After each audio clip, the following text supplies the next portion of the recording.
নমস্কার বন্ধুরা, let's cook চ্যানেলে আপনাদের স্বাগত জানাই। আমি আবার একটা রান্না নিয়ে আজ হাজির হয়েছি আপনাদের কাছে। আমার আজকের রেসিপি ইলিশ মাছের মাথা দিয়ে কচুর শাক। চলুন দেখে নিই এই ইলিশ মাছের মাথা দিয়ে কচুর শাক কিভাবে বানাতে হয়। সবার প্রথমে কিন্তু আমি এখন এই কচুর শাকগুলোকে ভালো করে ছাড়িয়ে পরিষ্কার করে নেব। কচুর শাকটা কাটার আগে কিন্তু আমি হাতে একটু সর্ষের তেল দিয়ে নেবো।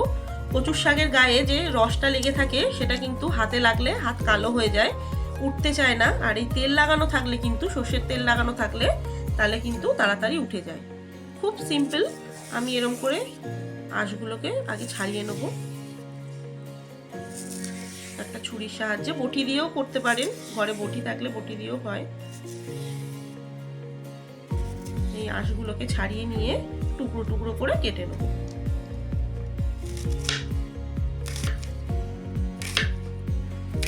এইভাবে কেটে নেব। আরো একটা দেখিয়ে দিচ্ছি, এই ধরে জাস্ট পাতলা একটা আঁশ থাকে, এইভাবে ছাড়িয়ে নেবেন।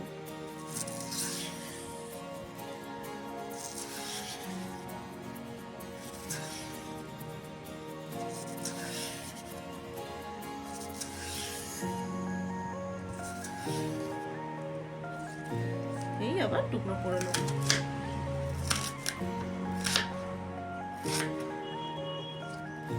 এই হয়ে গেল। আমি কিন্তু এই গোড়াটাও দিয়ে দেবো, এটাও একটু উপর থেকে এইভাবে ছাড়িয়ে নিয়ে এটাও টুকরো টুকরো করে ওর সঙ্গে দিয়ে দেবো। এইভাবে কিন্তু আমি এই পুরো শাকটা কেটে রেডি করে নেব। সম্পূর্ণ কচুটা কিন্তু আমি ছাড়িয়ে নিয়েছি। এটাকে এখন ভালো করে ধুয়ে আমি পরিষ্কার করে নেব। কচুর শাকটা খুব ভালোভাবে ধুয়ে পরিষ্কার করে নিয়েছি। আপনারা চাইলে কিন্তু কচুর শাকটা কাটার সময় বা ধোয়ার সময় হাতে গ্লাভস পরে নিতে পারেন, কেন কি হাত চুলকাতে পারে।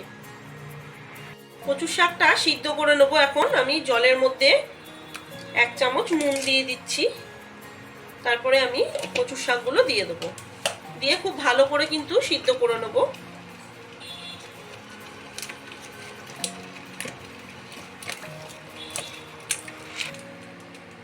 সিদ্ধ বসিয়ে দিয়েছি, একটু নরম হয়ে গেলে নাড়াচাড়া করে একটু উল্টে পাল্টে ভালো করে সিদ্ধ করে নেবো। আরো কচুর শাকটা খুব ভালো করে সিদ্ধ করে নিয়েছি। এখন আমি এটা জলটা ঝরিয়ে নেব।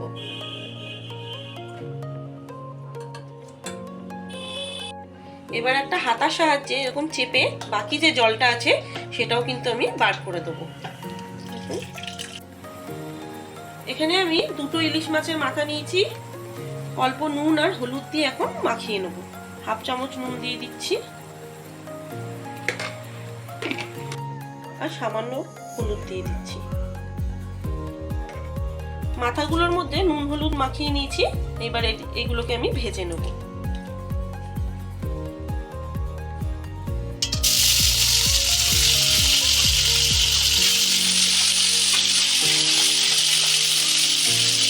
উল্টে পাল্টে মাথাগুলোকে ভালো করে ভেজে নিয়েছি। এবার আমি এটা তুলে রাখবো। এইবারে আমি খানিকটা কালো জিরে দিয়ে দেবো ফোড়নের জন্য। একটা তেজপাতা আর কয়েকটা কাঁচা লঙ্কা চিড়ে রেখেছি, সেটা দিয়ে দেবো। ঝালটা যে যেরকম পছন্দ করে সেই অনুযায়ী ব্যবহার করবেন। একটু নাড়াচাড়া করে নিয়ে তারপরে কচুর শাকটা এর মধ্যে দেব। এবারে আমি শাকটা এর মধ্যে দিয়ে দিচ্ছি, কচুর শাকটা।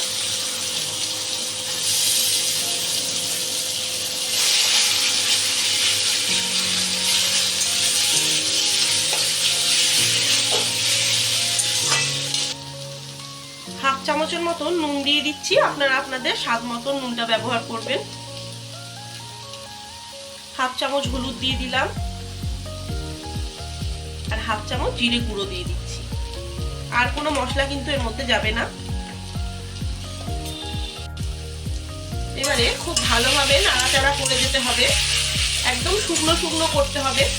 গ্যাসের ফ্লেমটা লো টু মিডিয়ামে রেখে কিন্তু আমি এটাকে একদম শুকনো শুকনো করবো। একদম যেন শাকের মধ্যে কোনোভাবে জল না থাকে।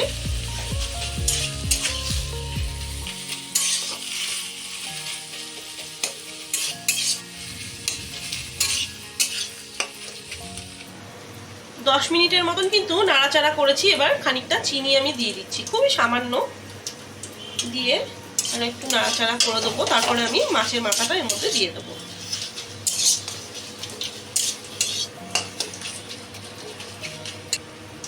এবারে আমি মাছের মাথাগুলো এর মধ্যে দিয়ে দিচ্ছি, দিয়ে এটা একটু খুন্তির সাহায্যে ভেঙে ভেঙে দেবো। মাছের মাথাটা দিয়েও আমি 10 মিনিটের মতন আরো নাড়াচাড়া করব।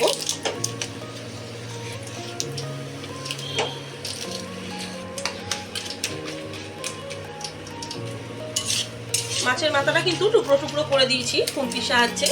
এবারে আমি এটাকে আরো 10 মিনিটের মতন ভালো করে নাড়াচাড়া করব।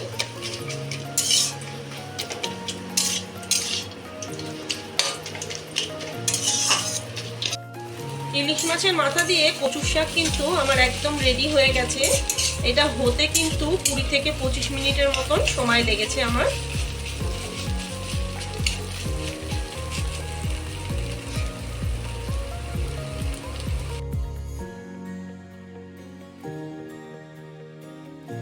আমার ভিডিওটা যদি ভালো লাগে তাহলে লাইক করবেন, প্রচুর শেয়ার করবেন।